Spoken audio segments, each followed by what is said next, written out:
एक गांव में एक धोबी रहता था। उसके पास एक गधा था। गधा बहुत मेहनती था, इसलिए धोबी उसका बहुत ख्याल रखा करता था। धोबी के घर के पास ही एक संगीतकार का घर था। उसके घर से अक्सर गाने बजाने की आवाजें आया करती थी। गधा जब भी गाना सुनता तो सोचता कि काश वह भी गाना गा पाता। एक रात वह अस्तबल में सो रहा था, तभी उसके कानों में झींगुरों की आवाज पड़ी और उसकी नींद टूट गई। उसने सुना कि झींगुर गाना गा रहे हैं। उनका गाना सुनकर गधा उदास हो गया। उसे उदास देखकर एक झींगुर ने पूछा, गधे भाई, क्या बात है? तुम उदास क्यों नजर आ रहे हो? गधे ने दुखी मन से कहा, तुम सब कितना अच्छा गाते हो। काश मैं भी इसी तरह गा पाता। तुम भी गा सकते हो गधे भाई, कोशिश करके देखो। झींगुर ने कहा। गधा गाना गाने लगा, लेकिन उसकी आवाज बेसुरी थी। वो फिर उदास हो गया और बोला, मेरी आवाज बहुत बेसुरी है, मैं नहीं गा पाऊंगा। तब एक बूढ़े झींगुर ने सलाह दी, तुम्हें अपनी आवाज मधुर करनी है तो कल से उस पिया करो। देखना, कुछ ही दिनों में तुम हमसे भी ज्यादा सुरीले हो जाओगे। गधे को ये सलाह जंच गई। अगले दिन से उसने खाना पीना छोड़ दिया और ओस पीने लगा। एक दो दिन तक तो धोबी का ध्यान इस तरफ नहीं गया कि गधा खा पी नहीं रहा है।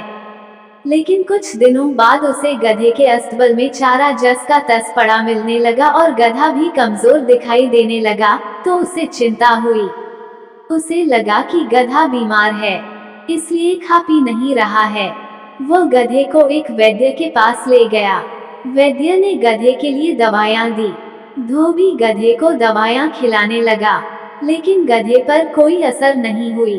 उसने खाना पीना शुरू नहीं किया और वह दिन पर दिन और ज्यादा दुबला पतला और कमजोर होने लगा। धोबी चिंता में पड़ गया कि आखिर उसके गधे को हुआ क्या। गधे का हाल एक मकड़ा देख रहा था। वह सारी स्थिति जानता था।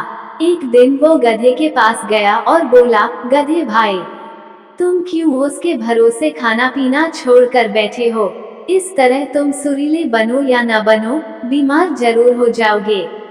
गधे ने उत्तर दिया, मैं झींगुरों की तरह सुरीला गाना गाना चाहता हूँ मकड़े भाई, इसलिए भूखे प्यासे रहकर ये परेशानी सह रहा हूँ। मकड़ी ने उसे समझाते हुए कहा, गधे भाई, मेरी बात ध्यान से सुनो। मैं बहुत अच्छा जाला बना सकता हूँ, लेकिन यदि मैं तुम्हारी तरह बोझ उठाना चाहूँ तो नहीं उठा सकता। उसी तरह तुम बोझ उठा सकते हो, लेकिन जाला नहीं बना सकते, न ही झींगुर की तरह गा सकते हो। हर जीव में अलग गुण और प्रतिभा होती है। तुम्हें उसका सम्मान करना चाहिए। जो कार्य तुम कर नहीं सकते, उसके पीछे क्यों अपनी वो प्रतिभा नष्ट कर रहे हो जिसमें तुम उत्तम हो? तुम्हारा मालिक भी तो तुम्हारी उसी प्रतिभा के कारण तुम्हें प्यार करता है।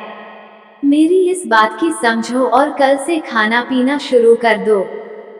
गधे को मकड़े की बात समझ में आ गई। उसने अगले दिन से चारा खाना शुरू कर दिया। उसे खाता पीता देख धोबी ने सोचा कि वैद्य की दवा काम कर गई। वह खुश था कि उसका गधा ठीक हो गया। वह गधे के लिए और चारा ले आया और उसके पीठ पर हाथ फेर कर दुलार करने लगा। कहानी से सीख, दूसरों की नकल करने के बजाय अपने गुणों का महत्व पहचानो और उसका सम्मान करो।